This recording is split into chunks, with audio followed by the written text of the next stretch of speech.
Olá, hoje é terça-feira, 17 de agosto de 2021. Eu sou Alexandre Schossler e você ouve a primeira edição do dia do Boletim de Notícias da DW Brasil. Confira nesta edição. Biden defende decisão de retirar militares do Afeganistão.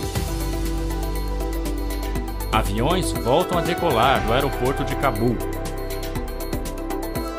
Talibã mantém conversações com líderes políticos afegãos para formar governo.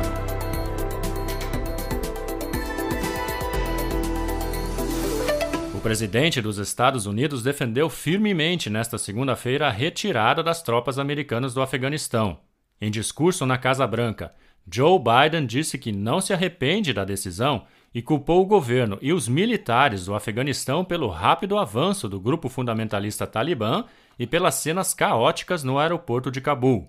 Ele também lembrou que o acordo para a retirada foi fechado ainda no governo do presidente Donald Trump e que as opções que restavam eram sair do país ou descumprir o acordo e retomar a luta contra o Talibã. O presidente americano lamentou que os Estados Unidos tenham investido 2 décadas para formar um exército no Afeganistão que, diante do avanço do Talibã, em alguns casos se entregou sem nem mesmo lutar. Biden disse que a guerra mais longa da história dos Estados Unidos termina no mandato dele e que não vai passar esse fardo adiante para outro presidente. Ele acrescentou que a meta dos Estados Unidos no país asiático nunca foi criar uma democracia, mas evitar novos ataques terroristas em solo americano. Biden afirmou que os Estados Unidos não vão mais lutar numa guerra na qual os próprios afegãos não têm vontade de lutar. Em Cabul, os voos foram retomados no aeroporto nesta terça-feira depois de terem sido suspensos um dia antes devido à invasão das pistas por milhares de pessoas que tentavam escapar do grupo fundamentalista Talibã. Várias pessoas morreram quando tentavam desesperadamente embarcar em voos de repatriação. Estados Unidos e países da União Europeia enviaram aviões para Cabul para retirar os cidadãos desses países e os afegãos com quem eles trabalharam nos últimos anos. O aeroporto de Cabul está sendo vigiado por militares americanos.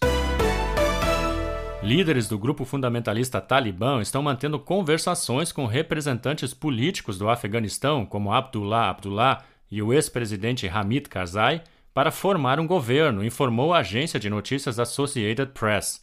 Nas horas seguintes à tomada de Cabul, o Talibã acenou com um governo de inclusão e nesta terça-feira divulgou uma nota declarando uma anistia geral. Um representante do grupo também disse que as mulheres deverão participar da estrutura de governo, conforme a lei religiosa islâmica, a Sharia. Não está claro se essas declarações, feitas pelo grupo fundamentalista, serão cumpridas. Os Estados Unidos afirmaram que só vão reconhecer um governo do Talibã se este respeitar os direitos das mulheres e não der abrigo a grupos extremistas como a Al-Qaeda. A China afirmou que a retirada das tropas americanas do Afeganistão foi precipitada e teve um sério impacto negativo na situação do país da Ásia Central. Ao mesmo tempo, o governo chinês declarou estar disposto a dialogar com os Estados Unidos para tentar resolver a situação. As declarações foram dadas pelo ministro chinês do exterior durante um telefonema com o secretário de Estado americano e foram divulgadas pelo governo em Pequim.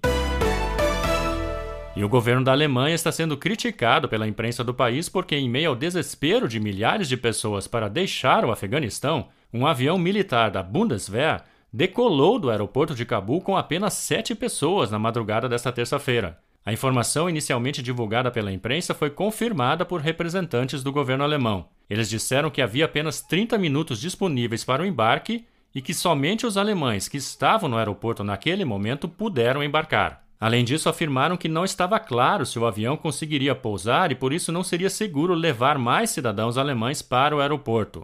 Eles não explicaram, porém, por que pessoas de outras nacionalidades não foram embarcadas. A imprensa alemã afirmou que o plano era transportar ao menos 57 diplomatas e mais 88 alemães que estão no Afeganistão.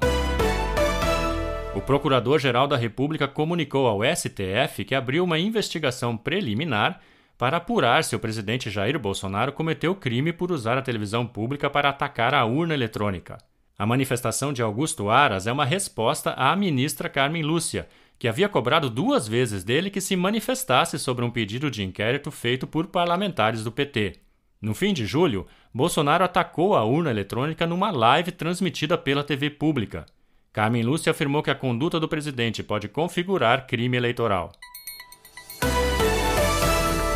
Novas informações você pode conferir mais tarde na segunda edição do Boletim de Notícias da DW Brasil.